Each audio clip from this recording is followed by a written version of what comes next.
His mercies, they are new every morning. I want to pray for all of us that we will not miss what Jesus is to us. You may be too familiar with something and miss the glory, the blessing for which the thing was sent to you. Matthew chapter 13, verse 54. Matthew 13, verse 54.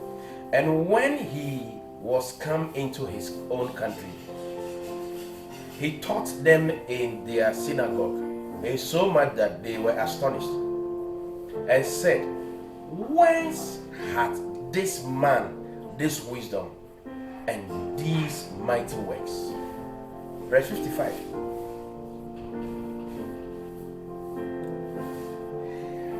Is not this the carpenter's son? Is not this the carpenter's son? Then you see another question. Is not his mother called Mary? Is his brethren James, Joseph, Simon, and Judas, and his sisters, are they not all with us? Whence then have this man all these things? I want you to look carefully. You may have this vocational bias towards Jesus, that because of your familiarity with the story of his earthly occupation, that is this not the carpenter's son, carpenter attached, you will miss him as the builder of your life. So we need to look at the thing with a different mindset.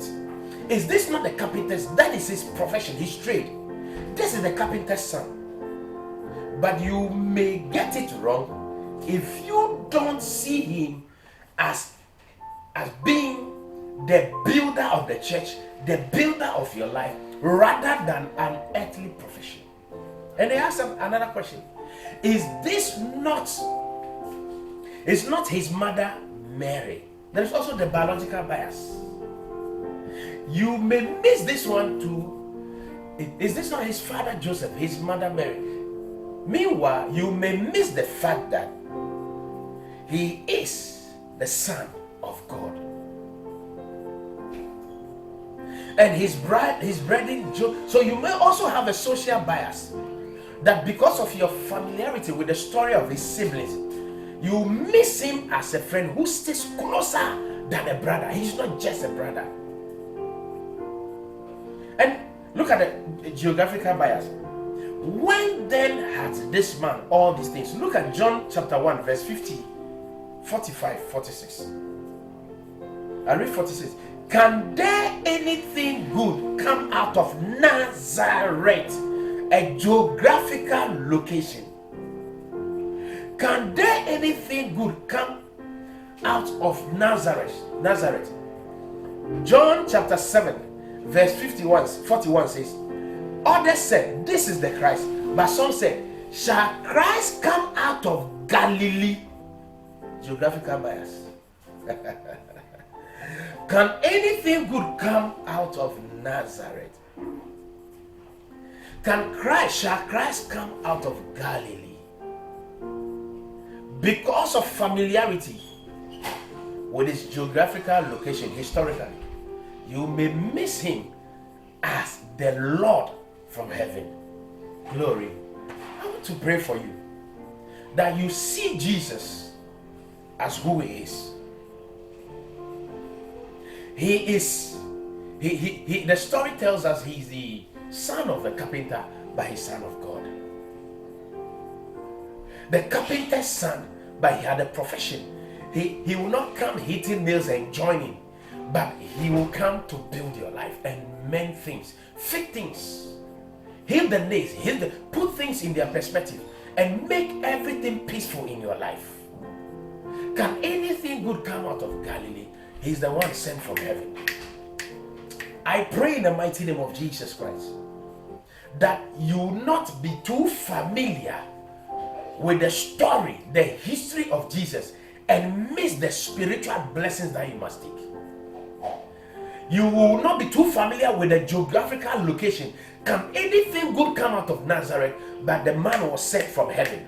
So that when you are tasting Jesus, you are not tasting Galilee, you are not tasting Bethlehem, you are not tasting Nazareth, you are tasting heaven. Let it be on earth as it is in heaven. So that you need to have a broader, a wider view, a heavenly view of who he is. In so doing, the blessings of God will flow into your life. Our prayer this morning is that God help us, that we may see him and see him well. We may see him and not be too familiar. Don't be too familiar and caught up with the story and miss the lessons, spiritual lessons in the story. The carpenter's son, but he's there to build your life. He has siblings socially, but we tell you that he's closer to you than siblings and friends. He came from Galilee, he came from Nazareth, doesn't matter. He was sent from heaven. All I know, he was God sent from heaven to bless my life, to shape my life, and I focus on him and him alone. As you view him differently, may that touch of heavenly glory fall upon your house. This is Pastor Edem Adom, and God bless you.